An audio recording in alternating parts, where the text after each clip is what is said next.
Lo peor que le puede pasar a un político es llegar al poder. Eso es lo peor que le puede pasar a un político. Usted lo puede ver a través de este canal de Wilgosa, ¿verdad? Entonces, así es que nosotros le vamos a pedir que por favor usted se suscriba a nuestro canal. Denle la campanita y estará pendiente a este y otras importantes conversaciones. Porque se embrutecen. Increíble. Una brutitis aguda. Si tú coges, uno se ríe, pero es verdad. Tú te pones a ver, coge YouTube, no ahora, cuando termine el programa, ¿verdad? Usted coge a YouTube y usted se pone a ver las entrevistas que concedía todos estos funcionarios que hoy están en el poder, criticando el gobierno de entonces y presentando fórmulas viables para resolver la problemática de una vez y por todas. Yo recuerdo muy bien cuando el actual presidente hablaba de la inmigración ilegal. No, eso es fácil. Al otro día aquí no va a haber un haitiano. Eso está ahí, no es montaje. Nosotros vamos a sellar la frontera. ¿Tú supiste, verdad? Y usted dirá ahora, no, ahora hay poco haitiano. ¿Usted sabe por qué? ¿Usted sabe por qué? Porque los problemas del país comienzan y terminan en los medios de comunicación. Ahí que comienzan y terminan los problemas de la República Dominicana. Sépalo usted. Y digo de la República Dominicana porque aquí es que estamos y aquí es lo que conocemos. Pero los medios de comunicación somos los que nos encargamos de entrar y de sacar los problemas nacionales, los temas a enfocar. Ya la inmigración haitiana no es un tema de interés para nosotros los comunicadores, lo sacamos de los medios, pero no lo han sacado de la calle. Si usted quiere, vaya a los campos. Vaya a los campos. Vaya a las urbanizaciones, a las construcciones. ¿Qué han aprendido? Porque esa gente tiene sus orientaciones. ¿Qué han aprendido? A evitar el desplazamiento innecesario, cosa esta que lo hacen todos los inmigrantes, sobre todo ilegales, en los diferentes países donde están. Muévase menos para que tengan menos problemas. Tan sencillo como eso. Esa es la técnica que han usado los haitianos. Pero seguimos abarrotados de haitianos. Vaya a los hospitales, que ahí sí ha disminuido un poco por el asunto de la técnica que está usando el gobierno. ¿Verdad? Pero la inmigración ilegal sigue igual. Sigue igual. ¿Usted no ha visto ese flujo de la frontera? Desde el este hacia el oeste, es decir, saliendo del país. Usted no la ha visto. Y de haber sucedido, tenga la seguridad de que el gobierno se hubiese empeñado en presentar esa imagen del flujo de haitianos yéndose. Sin embargo, no es así. La camiona es más bien un peaje. Yo he visto cómo funciona, porque una de las ventajas que hemos tenido en la vida es haber rodado más que una bola de billar y haber estado en tantos espacios en el trayecto de nuestra vida que nos da un marco conceptual de las cosas de una manera objetiva. Yo he estado en la frontera y te desmontan la persona por ahí en la misma puerta, ahí verá, en la misma puerta, y aquí hay un guardia, pero aquí hay otro. El de aquí tiene un fusil y usted tiene que pasar, hace la U, entra por aquí y vuelve para la República Dominicana. Eso es el modus vivendi. Los problemas del país insisto, comienzan y terminan aquí en los medios de comunicación porque nosotros los sacamos. Yo recuerdo muy bien el enfoque pragmático, puntual, de los políticos de la oposición de entonces que hoy están en el poder cuando hablaban de la violencia y la dividían en dos magistralmente, una violencia social y la violencia criminal.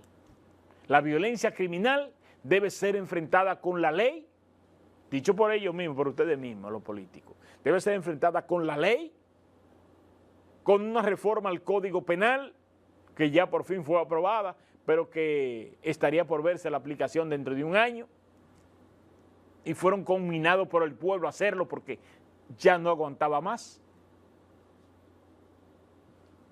Y así se combate, con mano dura a la delincuencia y la violencia social, con planes y programas del gobierno, trabajando en la prevención. Recuerdo muy bien esos discursos. Y hoy, ¿cómo está la violencia social en la República Dominicana? Esa violencia social que se da que no es delincuencial, que se da práctica de la convivencia. Por ejemplo, el caso de las violaciones múltiples que está sucediendo en el país. Porque lo que nuestras autoridades no han entendido es que las enfermedades psicológicas son epidémicas, porque se modela en el comportamiento y al igual que cualquier enfermedad patológica que exista, llámese COVID, llámese cólera, llámese dengue, usted ve que no solo afecta a una persona, sino que afecta a un sector. Asimismo, señores, son las enfermedades psicológicas. Eso que usted ve ahí, esos hechos, aquí hubo una violación múltiple, también lo hubo en Navarrete, que gracias a las redes, salen a la luz esos casos, por el tabú que envuelve, las amenazas, y el silencio se hace cómplice. Pero el problema está ahí. Eso es un tema ahora de interés. Ahora bien, ¿usted ha escuchado en estos 5 años de gestión alguna promoción orientada a la convivencia?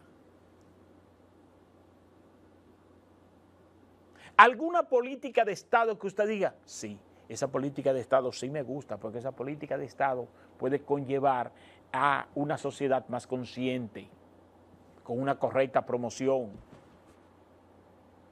Por ejemplo, para ponerte un ejemplo, en las escuelas públicas, los estudiantes cuando llegan se dan un abrazo y se preguntan unos y otros, ¿cómo están? ¿Cómo amanecieron? Y se cuentan, se le da un espacio para contarse parte de sus vivencias en el momento en que no estuvieron juntos. Un ejemplo de qué debiese hacer, por ejemplo, una política pública orientada a evitar los conflictos sociales que se dan en la educación, en un país donde siempre se ha peleado. A mí mismo me tocó pelear un día en la escuela, porque cada quien tenía su día, y a mí me tocó pelear, y con quien me tocaba era más grande que yo, reboté y fui y le di a un primo mío que con ese yo sí salía, porque tampoco iba a cometer el error de darle a uno más grande. Pero siempre se ha peleado en las escuelas, siempre, es una cultura del dominicano. Ahora, no ha habido una política pública desde el Estado orientada a contrarrestar ese problema de convivencia. Ese ejemplo que puse, que se me ocurrió al instante, de ese abrazo de los estudiantes al llegar a la escuela y ese contacto de cómo tú estás, de interesarse por el otro. Si usted lo hace diario, a la hora que ese profesional se invista, no le va a ser indiferente el dolor ajeno. Entonces tú vas a tener profesionales con una visión social diferente.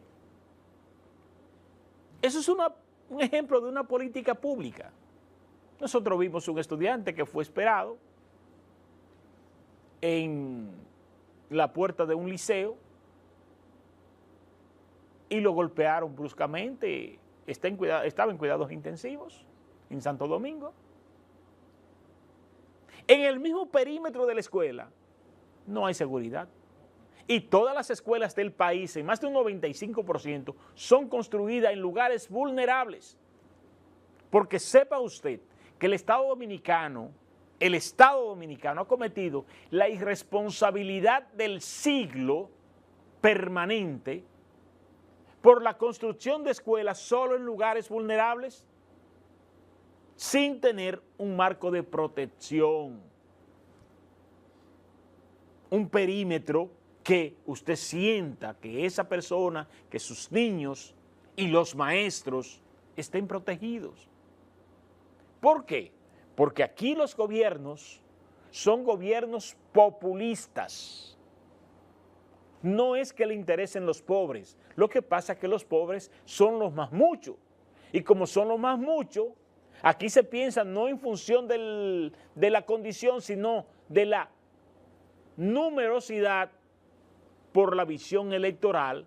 Si construyo una escuela y me va a beneficiar una población X, yo estoy seguro que a nivel de votos me va a favorecer y a nivel de popularidad. Diferente a si la hago en una urbanización que la gente que vive allí no depende de gobierno porque tiene sus propios ingresos, no tiene que hacerle reverencia al gobierno ni darle las gracias por haberle construido una obra con su propio cuarto. No le interesa. Por eso usted no va a ver nunca en República Dominicana una escuela pública construida en una urbanización. No la va a ver. Entonces la educación dominicana sustentada por el pago de los impuestos, de los bolsillos de los ciudadanos, está solamente dirigida para la clase baja. Y entonces yo, que pago impuestos, el Estado, de una manera irresponsable, ha promovido entonces la articulación de una empresa llamada colegio privado. Entonces, yo tengo que pagar impuestos y de los impuestos pago un sistema educativo caro, costoso y malo. Pero entonces, de mi bolsillo, tengo también que pagar la educación de mis hijos. Esa es la realidad del dominicano. Pero a todo esto, el gobierno mira hacia otro lado, porque reitero, nuestros gobiernos piensan en lo más mucho. Y reitero que lo peor que le puede pasar a un político es llegar al poder, porque se embrutecen. Y eso lo hemos visto en nuestra sociedad. Los problemas de la educación de la República Dominicana, señores, daba gusto ver la solución planteada en las entrevistas y en los discursos del año 2020 de los aspirantes a las posiciones. Estaba resuelto. ¿Se resolvió? ¿Se ha resuelto? Más por el contrario. Se ha empeorado.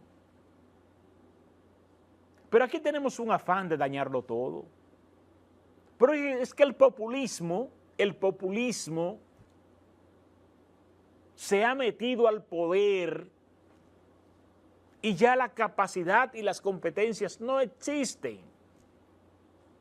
Estamos siendo asaltados porque todos queremos mandar y todos queremos dirigir y todos queremos ser parte de la toma de decisiones, pero no todo el mundo tiene capacidad para ser parte de una toma de decisión, porque si usted no tiene la competencia, usted no puede decidir sobre lo que usted no conoce. Ustedes quieren estar en el poder, pero en pleno Palacio de Justicia de San Francisco de Macorís, ahora tenemos un apagón. Increíble porque Increíble, no, pero todos los dominicanos, increíble que tengamos luz, increíble que no se vaya. Bueno, sí, también. Pero ven acá, nosotros debiésemos acostumbrarnos, señores, debiésemos ya acostumbrarnos. Es que usted le está dando fuego. Fue por eso. ¿Cuál de ustedes, aquí hay un grupo de calientes que tú no sabes a quién que responde? Yo creo que eso fue el control master, creo yo llamó. Sí, tuvo que ser él. En pleno Palacio de Justicia de San Francisco de Macorís, tercera capital de la República Dominicana, óigase bien, en un acto de sicariato, mataron a un joven que fue a atestiguar en una causa. Ah, pero mire quién fue. ¿Ya? ¿Tú ves por qué fue? Ya, Jorge Luis. Jorge Luis. Tú lo que eres un calié. Eso es lo que tú eres, un calié. Yo sabía que había un calié aquí, señores. Yo no me equivoco. Señores, en pleno Palacio de Justicia, en el frente del Palacio de Justicia, frente a frente a la puerta de salida ahí, mataron uno. Y la persona escapó. ¿Verdad que no lo han agarrado? No, todavía. No.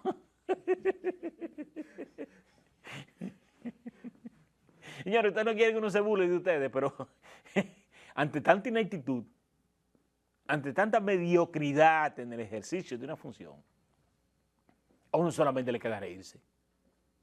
Solamente le queda reírse. Porque si usted me dice, por ejemplo, que usaron una técnica bestial, que ya tenían preparado un flanqueo, que las personas que iba a ejecutar ya tenían una vía de escape, señores, se fue sencillamente por ahí. Se fue sencillamente por ahí. Y lo van a encontrar porque los indicaron los familiares, no porque las autoridades estuviesen en la capacidad de identificar. En el mismo frente del palacio, a una persona vulnerable que ha ido a hacer una testificación de un crimen, a ser testigo de un crimen. Se supone que por lo menos en el traslado de ida y de vuelta, el Estado debió haber preveído un nivel de protección, un nivel de seguimiento. Porque el Estado, su misión es procurar la justicia. Y esa persona es un actor principal para el Estado lograr el propósito de procurar esa justicia ante ese hecho criminal que se ha cometido contra un ciudadano. Esa es una misión social del Estado. Pero no es así. Todavía en días pasados aquí, hace 2 o 3 años que se radicó el hecho de que cuando una mujer iba a querellarse contra el esposo, la citación para el esposo se la daban a la mujer para que la llevara. Eso fue los otros días que se radicó. Eso fue los otros días que se radicó. Porque aquí nosotros nos gusta mucho decir que estamos en vía de desarrollo. Y las acciones no nos encaminan al desarrollo. Las acciones nuestras como ciudadanos, como Estado, nos encaminan más bien al atraso, señores. Al atraso. Lo que pasa es que la cosmiatría de la economía en que vivimos, un país de opulencia, usted se para en la calle, por ejemplo, en Santo Domingo, en la George Washington, en el Malecón, y usted lo menos que va a pensar es que ahí mismo, detrás hay un cordón de miseria, como la que vive la zona colonial de la República Dominicana. Cordón de miseria, de indigentes. personas ya en edad no productiva, abandonadas por un Estado, que solamente le quedaba un apellido y que ya el apellido ni siquiera suena. Estoy tratando de recordar el nombre de ese sector y no recuerdo. Cuando se construyó el Faro a Colón, había un muro que le llamaban el muro de la vergüenza. ¿Por qué ese muro se construyó? Para que no se viera la pobreza que había en Villa Duarte. Ahí mismo, es decir, una obra multimillonaria y alrededor un cordón de miseria y de pobreza. Todos los dominicanos estamos por encima de nuestro tono, es nuestra personalidad. Es nuestra personalidad, lamentablemente. Usted tiene su capacidad para andar en un carrito, pero usted quiere una jipeta.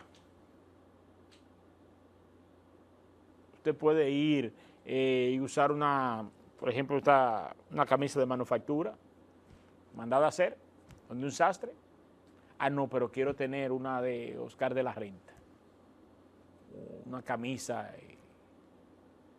¿verdad? Pero eso es una camisa. Todos estamos por encima de nuestro tono. Por eso hablamos de desarrollo. No, hablemos de crecimiento. De crecimiento. Crecemos económicamente. El bolsillo no lo permite. Ahora, a nivel de desarrollo, pocos se empeñan, o pocos nos empeñamos, en adquirir conocimientos, en adquirir visión, en pensar. ¿Pero qué? Como les repito a mis amigos siempre, ¿de qué te vale el conocimiento si no te cambia el comportamiento?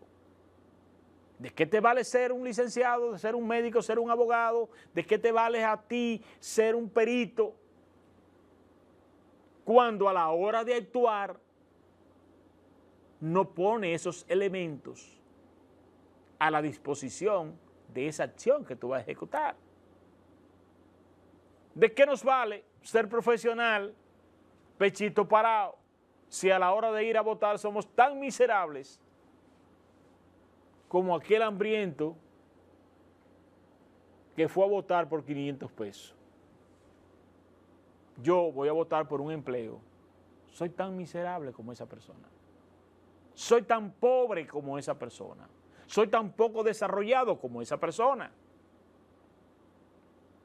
Porque a la hora de votar es nuestro único poder de decisión, que debemos de votar por competencias, por capacidad, por historia, por compromiso.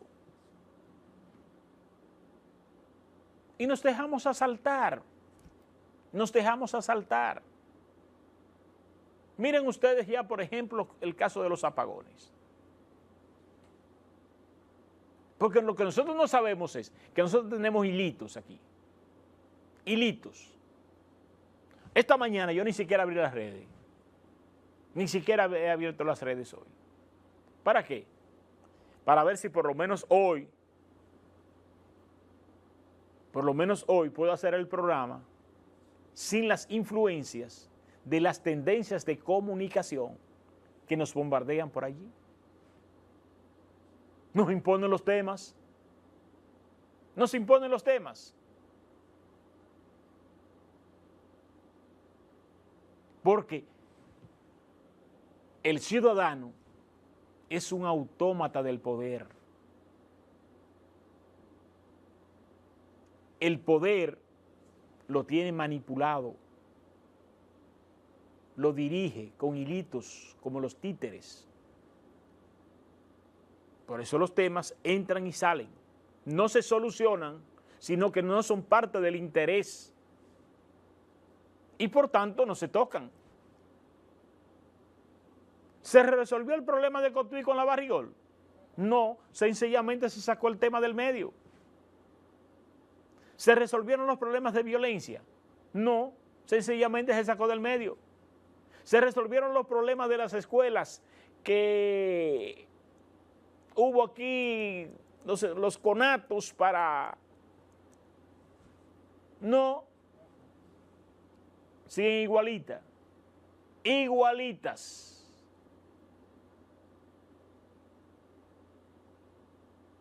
Eso es para que ustedes vean y comencemos de una vez y por todas a pensar y a analizar. Nuestros problemas nadie los toca, nadie les interesa. ¿A quién le interesa? Al político para sacarle capital. Ahora yo veo la oposición, lo poco que hay, desbaratando el gobierno. Para cuando lleguen, vuelven y hacen lo mismo. Porque no hay una escuela de un partido político que por ley de los partidos, hay un capítulo de dinero de lo que la Junta sostiene, de lo que la Junta entrega, pero ya yo no puedo hablar tampoco de los partidos políticos. Dios mío, ¿pero qué es esto? Ander DH, ¿de qué que voy a hablar? Que me digan para que no me apaguen esto. Papi Juan, ¿fuiste tú? Comenzamos temprano. ¿Qué relajo? Entonces, usted coge ese partido político, no tiene una escuela de formación, de educación. Llega al poder ahorita, ¿y qué va a hacer? Improvisar, tal y como dije de este gobierno. Se montaron en la cresta de la ola del disgusto popular, alcanzaron el poder, pero no estaban preparados para gobernar. Eso es lo que aquí pasa. Ejemplo de esto estuvo, de lo contrario a esto, sucedió en el 2004. ¿Por qué? Porque el Partido de la Liberación Dominicana para el entonces era un partido con un nivel de conciencia superior y de responsabilidad. Ya traía la experiencia de 4 años atrás, pero esos 4 años del 2000 al 2004 fue de preparación. Por eso usted ve que llegando el PLD ganar las elecciones del 2004, comenzó la tasa del dólar a descender, que estaba a 60, que dicho sea de paso, en los únicos 2 gobiernos que se ha visto la tasa de cambio por encima del 60, ha sido en los 2 gobiernos del Partido Revolucionario Moderno, para el entonces Partido Revolucionario Dominicano. Las únicas 2 veces, casualidades de la vida. Casualidades de la vida. Mire dónde va el dólar. Estamos hablando ya cerca del 64. Cerca del 64, casi tocando el 64. Y no ha llegado diciembre. Óigase bien, no ha llegado diciembre. ¿Qué pasó, por ejemplo, en el 2004? El factor confianza que genera el manejo económico puntual de autoridades con visión social impactó y comenzó a descender. Y cuando Leonel se sentó el 16 de agosto de ese mismo año, la tasa del dólar del 60 y algo que andaba, ya estaba rondando el 50. Cuando se implementaron las políticas, el dólar bajó a un 26.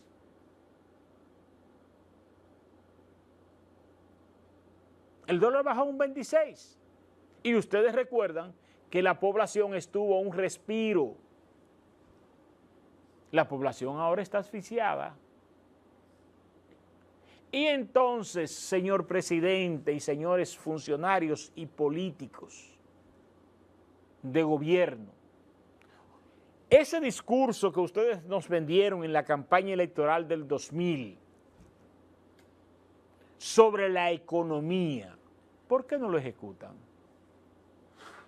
Ese programa de gobierno que ustedes tenían, tan bueno, Ese plan Giuliani para combatir la delincuencia, excelente plan.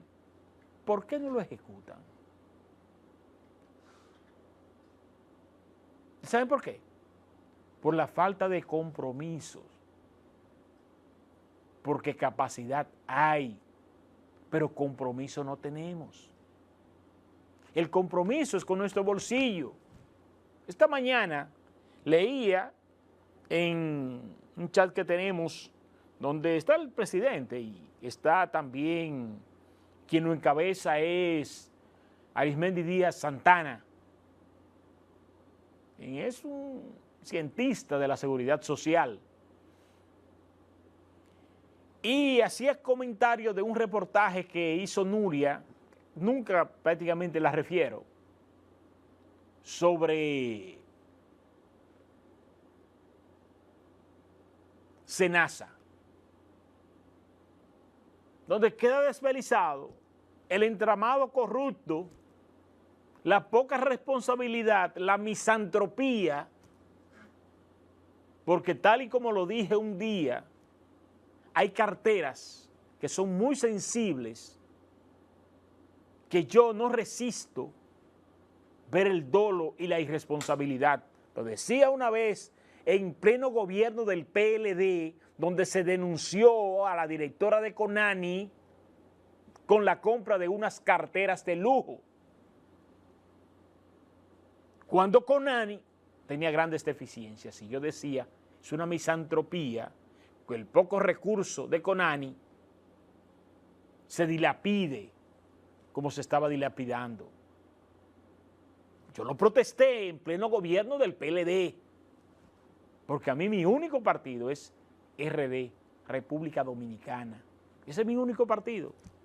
El partido que se aventure a creer que Wilson Gómez responde a sus lineamientos se equivocó, porque yo respondo a los intereses de mi nación,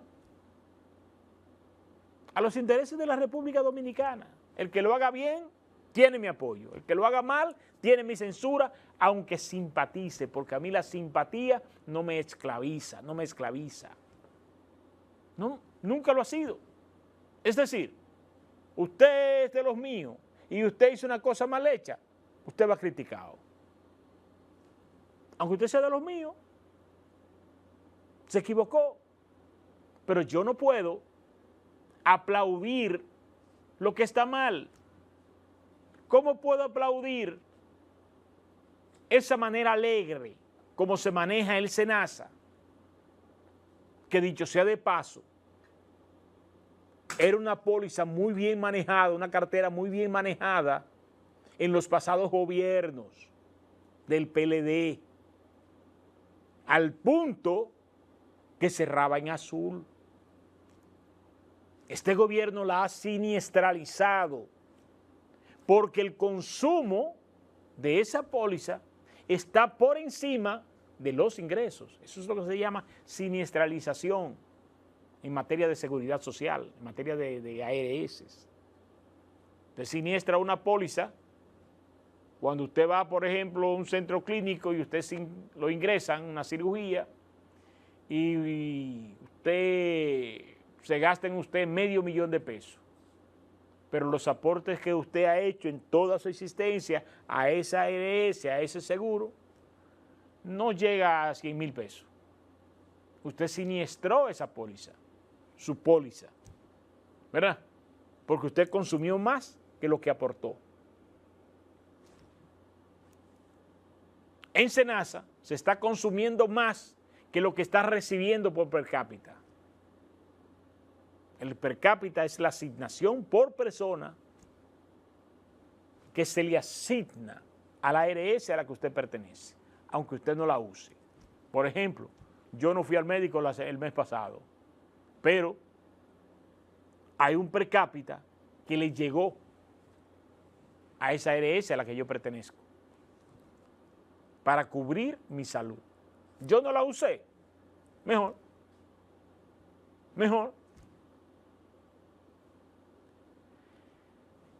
Quedó en evidencia,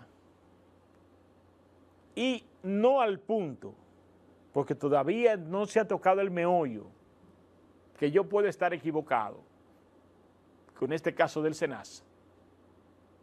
Y para mí, a mi juicio, el problema del SENASA está en Contraloría. En Contraloría. Y ahorita lo voy a comentar en el chat que tenemos, donde están todos los expertos de la seguridad social a nivel nacional. Que reitero, ahí está inclusive hasta el presidente de la República. Pidió que se le incluyera y participa. Y otros tantos funcionarios. Y ahí yo voy a exponer lo que siempre he pensado, que el problema está en Contraloría, en auditoría. El mayor consumo de SENASA está en los hospitales. Y eso a lapicero alegre. A lapicero alegre. Lo que se quiera poner, lo que se quiera consumir. ¿Por qué? Porque todo ese ingreso va para el hospital. ¿Y quiénes son quiénes administran los hospitales en la actualidad? No en la actualidad, siempre. Los funcionarios que están en el gobierno. No vinieron de Rusia, ni de Canadá, ni de China, no. Del partido político, el compañerito de la base, como decimos. La voluntad política de los que deciden, que eso no tiene jodido a nosotros, que aquí usted tiene que caerle bien a 3 gente en San Francisco de Macorís. Y si usted le cayó bien a esas 3 gente, tenga la seguridad que usted va a tener una buena posición política en el Estado. Tenga la seguridad, porque usted es un incondicional. Y si usted es un incondicional, usted está bien en su gobierno. En este, en el que pasó y en el que viene, es nuestra cultura. Es nuestra cultura, señores.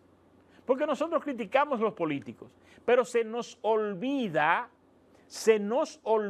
que los políticos son parte de una sociedad.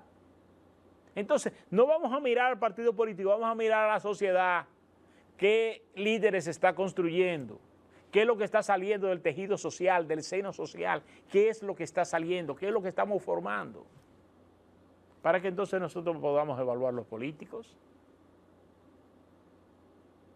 Porque decía Ignacio Miranda, un gran amigo economista, falleció, una persona a la que quise mucho.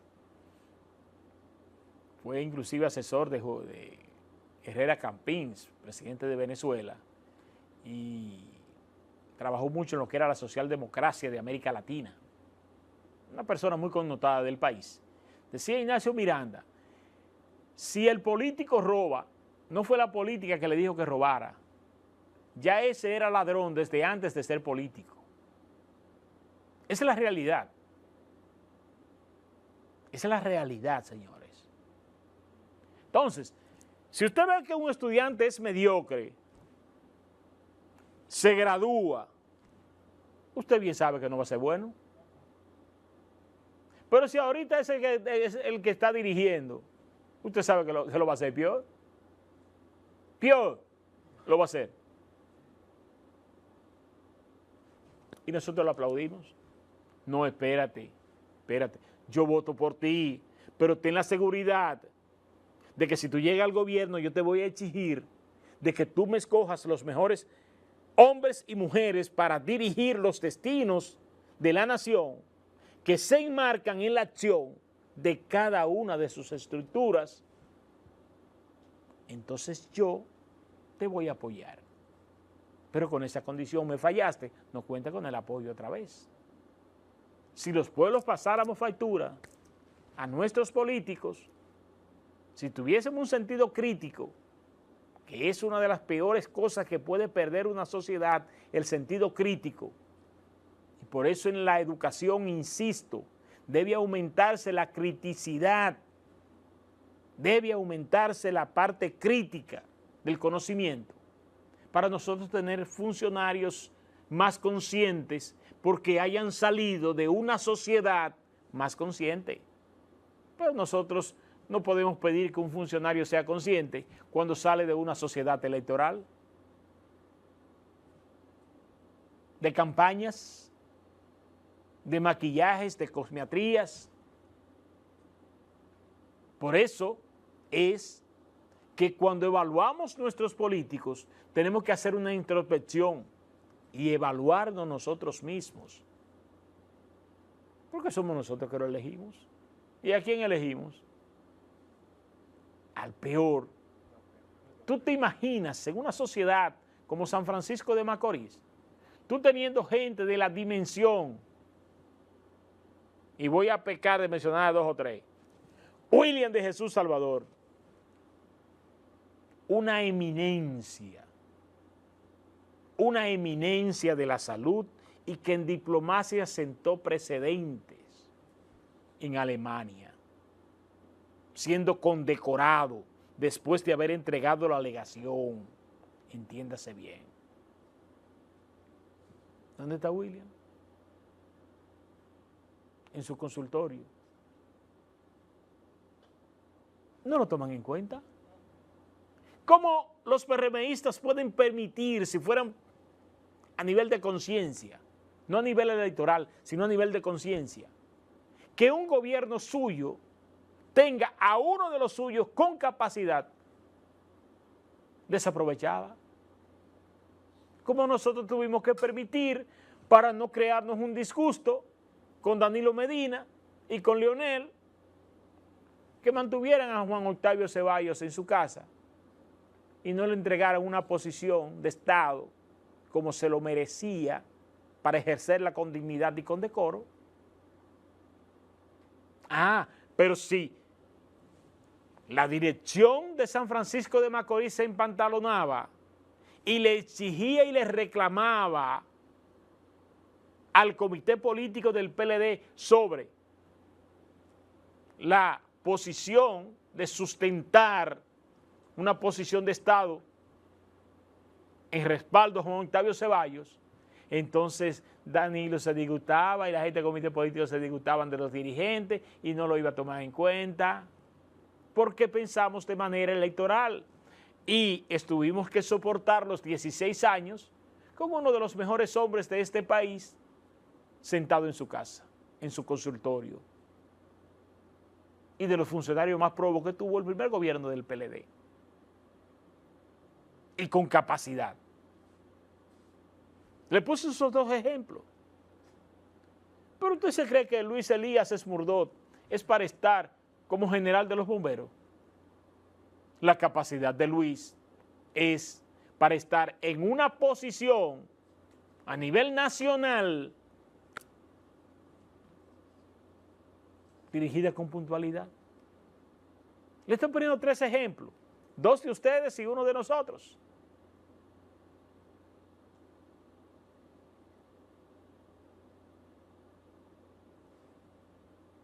Por eso dije en una ocasión, que se lo mandé a decir al propio Danilo Medina con un emisario intermediario calificado, las posiciones políticas están preservadas para los incondicionales, más no para los competentes. Y luego queremos buenos gobiernos. Vámonos a la pausa y ya regresamos.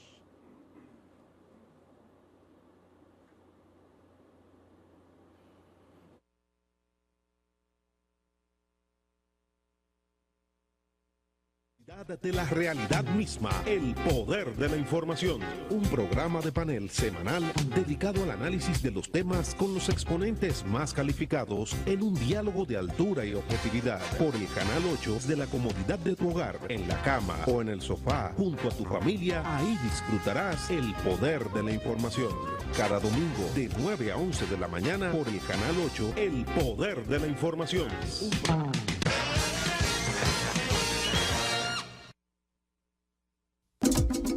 Hola, soy la República Dominicana.